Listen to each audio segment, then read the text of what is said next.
पवार साहेब, तुमचं दिल्लीतलं राजकारण वेगळं असेल, पण आम्हालाही राजकारण कळतं. शिंदेंच्या सत्कारावरून राऊतांचा थेट पवारांना इशारा. शरद पवारांनी शिंदेंचा नाही, महाराष्ट्र लुटणाऱ्या अमित शहांचा सत्कार केला. बाळासाहेबांची शिवसेना फोडणाऱ्याला पवारांनी सन्मानित केलं. संजय राऊतांचा हल्लाबोल.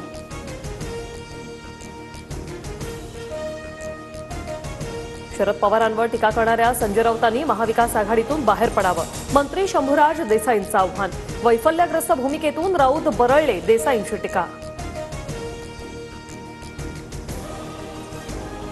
दिल्लीत साहित्य संमेलनाच्या नावाखाली राजकीय दलाली सुरू. मला निमंत्रण, पण साहित्य संमेलनाला जाणार नाही, संजय राऊतांकडून स्पष्ट. राजधानी दिल्लीतल्या पुरस्कार सोहळ्यात शिंदे पवारांकडून एकमेकांचं कौतुक. पवारांची गुगली भल्याभल्याना कळत नाही.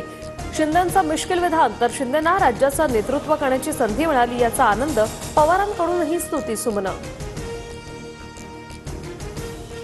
परळीत मतदानादिवशी उमेदवाराच्या बॉडीगार्डला रोखल्याचा प्रकार. कैलास पडसह त्याचा मुलगा आणि इतर 5 जणांवर गुन्हा दाखल.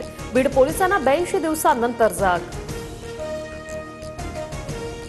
मंत्र्यांचे ओएसडी खासगी सचिवांना मुख्यमंत्र्यांची मंजुरी, सूत्रांची माहिती. तर मंजुरी दिलेल्या अधिकाऱ्यांमध्ये कुणी दलाली करताना आढळल्यास कारवाई करणार, मुख्यमंत्र्यांचा इशारा. भाजपच्या महेश बालदींची आमदारकी रद्द करण्यासाठी मुंबई हायकोर्टात याचिका. बालदींसह निवडणूक आयोगाला समन्स बजावत भूमिका स्पष्ट करण्याचे आदेश. ईव्हीएम घोटाळ्यासह भ्रष्टाचार करून निवडणुकीत विजय मिळवल्याचा आरोप. हवामान बदलामुळे मुंबईत थंडी जाणवणार. 1-2 दिवस मुंबईत रात्री आणि पहाटे गारवा जाणवण्याची शक्यता. शहरातील कमाल तापमानाने 32.8 अंशाचा टप्पा गाठला. सोयाबीन पाठोपाठ तुरीचे दरही कोसळले. नागपूर कळमना बाजार समितीत तुरीला 6,700 ते 7,300 रुपये प्रति क्विंटल दर. शेतकऱ्यांचा लागवडीचा खर्चही निघेना.